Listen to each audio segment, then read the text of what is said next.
Hi, my name's Rhonda Simmons, and I'm the artist in residence here at the Fredericton Region Museum for the past 3 weeks here in August. I'm sitting presently in the Our Black Heritage exhibit, and this was the jumping off point for my present body of work for the artisan residence this year. What kind of work can be created and come out of my interpretation, perspective, creative unfolding from this exhibit? And I'm pretty pleased with the outcome that came. And last year, I also created some Black culture work, which is called Black Outsider. And that work has been incorporated into the Black exhibit that is showing right now. There's a lot of family history and history that is in this exhibit. For example, my great-great-great-grandfather, James Langford, came over on the, I believe it was the Fishburne boat, and he began his life in St. John, at that time, New Brunswick. And then later on, he relocated to Nova Scotia when it became Nova Scotia. So the work, where I got some of the ideas from were the stories that are being told that you can listen to and see on the videos, which are behind me. Also, the Book of Negroes talks about the diverse Black people that came over on the different vessels. And then the biggest jumping off point creatively for me is the church.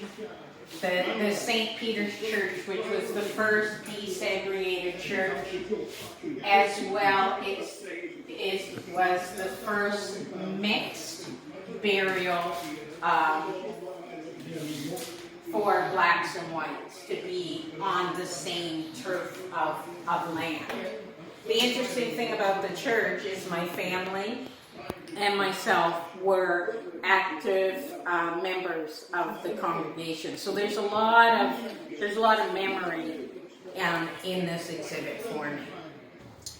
The body of work is called Mind, Body, and Spirit of the Enslaved. And I'm speaking to oppression. I'm speaking to not the who the enslaved slaves were, but what they were about, their attributes. And first and foremost, I want to acknowledge that the slaves were born human beings before all the labels were adhered to them throughout the slavery history time. My process is, first I put the idea in the brain bank and I let it perk. And mostly where the outcome is in my dream state. Upon waking is when the ideas come. And when I know exactly where I'm going to start. And sometimes that changes, as I go. But I have the foundation, and then I work from the foundation.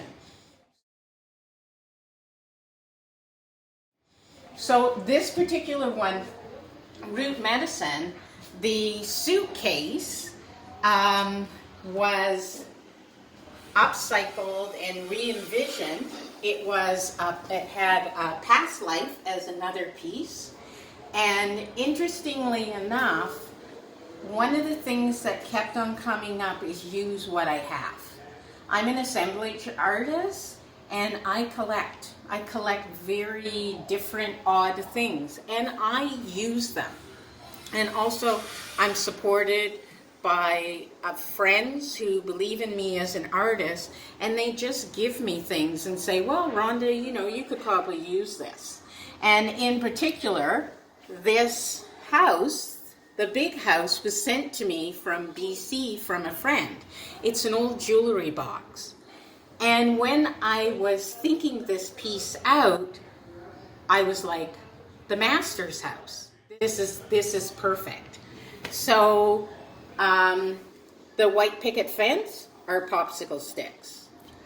The fireplace was just built from cardboard and using compound. And again, I don't purchase materials because I have a lot of materials.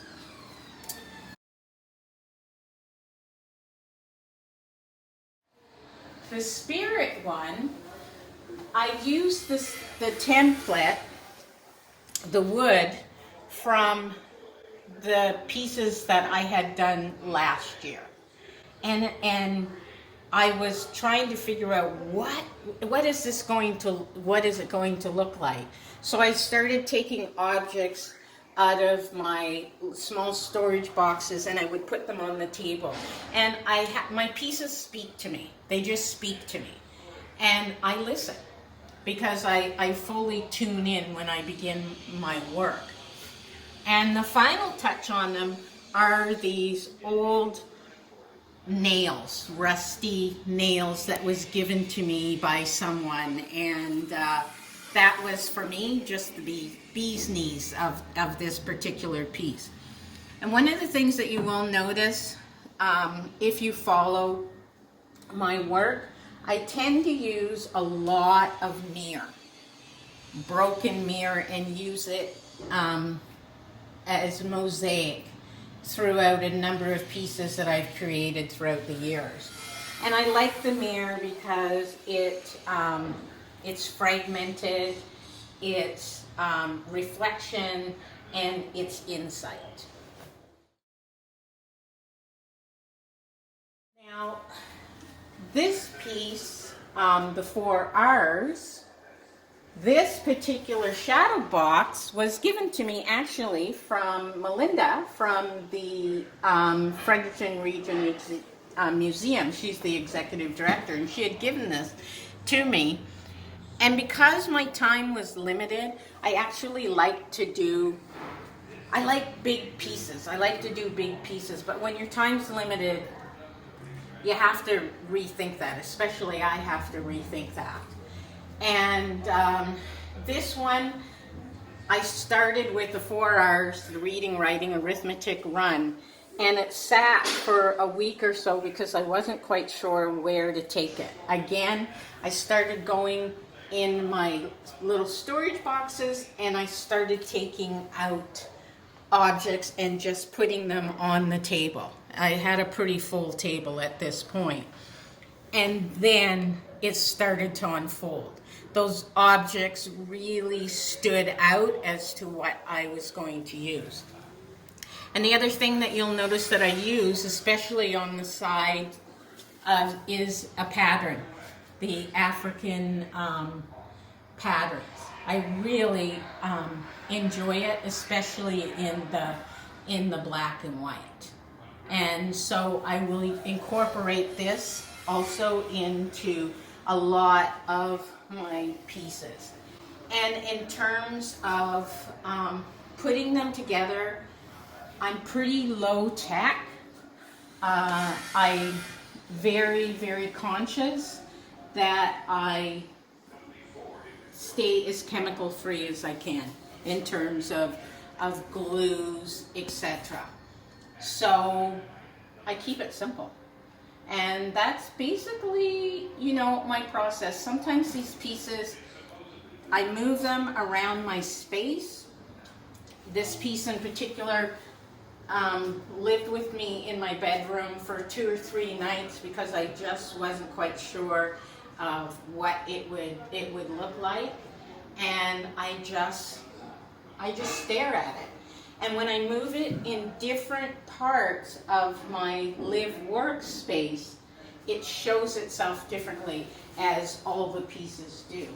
So I have to say that I'm very grateful and blessed to be an artist and to be able to unfold many of the pieces that I come to love.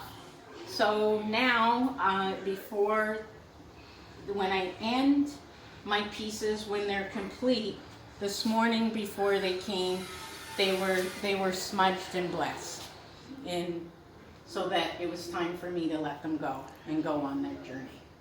So the first one that I did is the mind, and that one's called the 4 R's: reading, writing, arithmetic, run.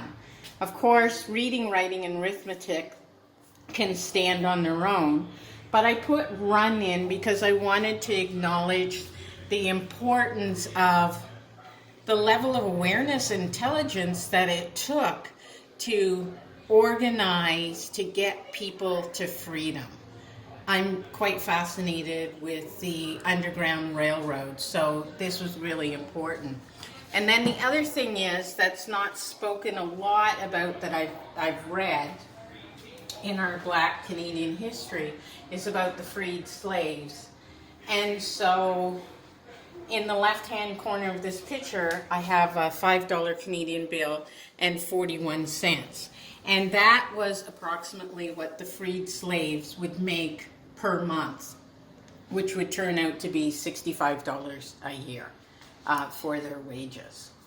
Okay, and then moving on to, we're going to go down to the body. This speaks to the healers, the medicine women. They were called the grannies. Most of them were women healers. And so they were extremely knowledgeable about plant medicine and plant lore from their land of origin. And so when many of them were captured, they would take certain things with them that they could. And one of the things is that they would bring seeds with them, and the women would put them throughout their hair. And they would bring seedling plants, baby plants, which they would stuff in their body. And most of those made it successfully in the trip to the new lands. So I've taken a suitcase, a vintage suitcase, and I've created what, again, my perspective would be on a healer's quarters, what their quarters would look like. They used a lot of the local plants, and they got to know the local plants from the white healers, and then they would manipulate them for their use. Now, normally the root medicine was for the Black people among themselves. That's what it was created for. Very, very rarely did their medicines go to the masters, the mistresses, and other, the overseers. In the suitcase, on the left-hand side, you have the contradiction, which is the big house with the white picket fence. It has a black starry sky. It has a hanging tree, as you'll see, the noose that's hanging there. Okay, and then we will move to the spirit. And this one is called Gimme That Old Time Religion. And what the interesting thing is, all 3 of these pieces deal with oppression. Everything was stripped from them, their mind, their body, and their spirit. So in this particular piece, Christianity was imposed upon them. And for many of them, they had their own beliefs and rituals in terms of what they practiced. Now, the interesting thing about this is that although Christianity was imposed on them, and that is what was to be seen in general, they practiced their own belief system, religion, spirituality, and it was done through song and their hymns, because when they were working, they were asked to sing. And in that music, there was love, there was support, there was encouragement, and there were messages. So although it is extremely hard to get around oppression, they did. And there was a lot of attributes. So these pieces speak to those attributes. It speaks to their skill levels, their awarenesses. It speaks to their intelligence. Thank you for the journey on my 3 pieces of mind, body, spirit of the enslaved.